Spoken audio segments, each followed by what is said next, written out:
Jumpa lagi bersama Kak Ebo.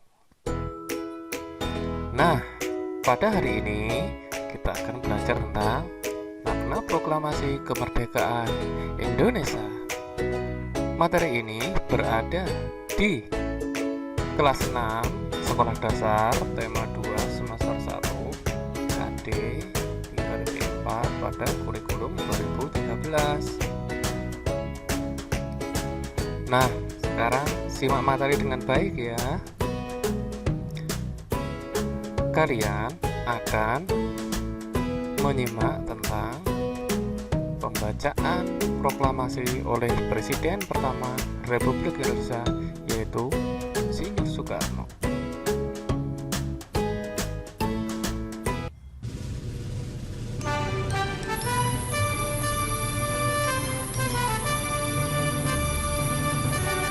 Proklamasi.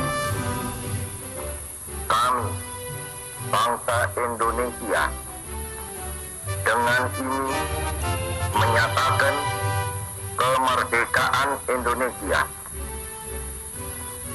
Hal-hal yang mengenai pemindahan kekuasaan dan lain-lain diselenggarakan dengan cara saksama dan dalam tempo yang sesingkat-singkatnya.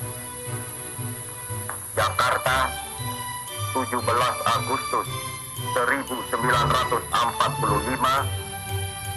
atas nama bangsa Indonesia, Soekarno Hatta.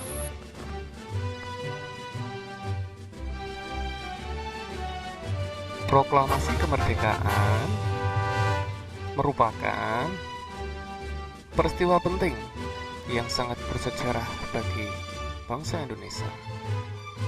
Pada peristiwa tersebut merupakan tonggak sejarah di mana bangsa Indonesia berhak atas kemerdekaan dan wajib mempertahankannya. Diawali dijatuhkannya bom atom oleh tentara Amerika Serikat pada tanggal 6 Agustus 1945 di kota Hiroshima dan pada 9 Agustus 1945 di kota Nagasaki. Di kota tersebut, akhirnya Jepang menyerah kepada sekutu. Peristiwa ini dijadikan kesempatan bangsa Indonesia untuk segera membebaskan diri dari penjajahan Jepang. Perumusan teks proklamasi. Teks proklamasi ditulis di rumah Laksamana Tadasi Maeda di Jalan Imam Bonjol nomor 1. Para penyusun teks proklamasi ditulis oleh Insinyur Soekarno, saat itu yang hadir pula BM dia, Sayuti Melik, Soekarni, dan Sudiro.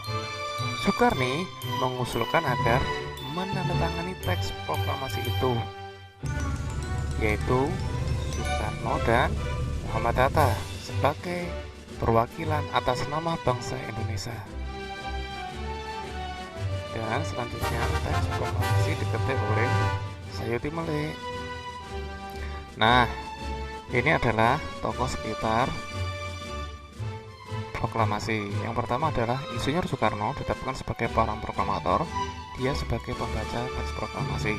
Selanjutnya adalah Muhammad Hatta, ditetapkan juga sebagai palang proklamator dan pendamping Soekarno sebagai pembaca teks proklamasi saat 17 Agustus 1945 di hari kemerdekaan. Tokoh selanjutnya adalah Ahmad Subarto. Ahmad Subarto merupakan penengah golongan tua dan golongan muda pada saat menjelang proklamasi, dan beliau juga ikut menyusun teks proklamasi. Selanjutnya adalah Laksamana Tadasi Maeda. Beliau merupakan perwira Angkatan Laut Jepang, sekaligus teman baik Mr. Ahmad Subarto dan bersimpati terhadap perjuangan bangsa Indonesia. Rumahnya lah yang digunakan sebagai perumusan proklamasi saat itu dan melindungi perjuangan bangsa Indonesia sehingga proklamasi tersusun dengan lancar. Selanjutnya adalah Fatmawati. Fatmawati adalah istri dari Bung Karno. Ia berjasa menjahit bendera pusaka merah putih yang dikibarkan pada tanggal 17 Agustus. Tokoh proklamasi selanjutnya adalah Latif Vendranika dan Suhud, seorang pejuang kemerdekaan peta. Beliau adalah pengerek bendera merah putih pada hari kemerdekaan. Selanjutnya adalah Khairul Saleh, seorang aktivis pemuda yang mengusulkan kemerdekaan tanpa ada peran dari PPKI, karena PPKI ada sebagian anggotanya merupakan dari Jepang. Wikana mengusulkan agar proklamasi diadakan di Jakarta. Selanjutnya adalah Soekarni, tokoh yang mengusulkan agar naskah proklamasi ditantangani oleh Insinyur Soekarno dan Muhammad Hatta sebagai wakil bangsa Indonesia. Sultan Syahrir mengetahui berita melalui radio bahwa Jepang dibom atom pada kota Hiroshima dan Nagasaki saat itu. Selanjutnya adalah Saiful Malik. Beliau adalah tokoh pengantin naskah teks proklamasi. Yusuf Kuntowikana Soekarni dan Singgih merupakan tokoh golongan muda yang menculik Soekarno dan Muhammad Hatta di Rengas Dengklok. Kemudian DM Diah adalah tokoh yang menyebarkan berita kemerdekaan Republik Indonesia ke puncak Arta Nasional dan menyimpan teks proklamasi asli tulisan dari Soekarno tersebut. Pembacaan teks proklamasi dibaca pada saat pagi hari pada hari kemerdekaan 17 Agustus 1945 di kediaman Insinyur Soekarno, Jalan Pegangsaan Timur nomor 56. Acara dimulai pada pukul 10, disambung pidato singkat tanpa teks, sehingga acara tersebut disebut dengan detik-detik proklamasi yang kita kenal saat ini. Setiap upacara HUT RI ke-17 Agustus 1945 yang juga kita peringati saat ini. Makna proklamasi kemerdekaan bagi bangsa Indonesia. Yang pertama adalah sebagai puncak perjuangan bangsa Indonesia. Indonesia dijajah oleh Belanda selama 350 tahun dan Jepang oleh 3,5 tahun sebelum merdeka. Memang jangka waktu itu penjajahan sangatlah lama. Tentunya juga penderitaan oleh bangsa Indonesia selama beratus-ratus tahun. Indonesia hidup dalam penderitaan, kemiskinan, dan pembodohan. Tidak hanya itu, banyak pahlawan yang gugur dalam memperjuangkan kemerdekaan Indonesia. Disinilah proklamasi sebagai puncak perjuangan bangsa dan akhirnya mampu melepaskan diri dari penjajahan. Yang kedua, makna proklamasi tersebut adalah menaikkan martabat bangsa. Makna proklamasi selanjutnya sebagai bentuk bangsa Indonesia yang lebih berdaulat, sehingga menjadi negara yang sendiri, memiliki pemerintahan, hukum, dan tidak terikat oleh negara manapun. Berikutnya adalah pengakuan dunia luar. Jadi, bangsa Indonesia itu dapat diakui, yaitu yang pertama adalah secara de facto. Pengakuan de facto adalah pengakuan atas fakta adanya negara. Pengakuan itu diberikan berdasarkan kenyataan bahwa satu komunitas politik telah terbentuk yang memiliki 3 unsur konstitutif, yaitu wilayah, rakyat, dan pemerintah.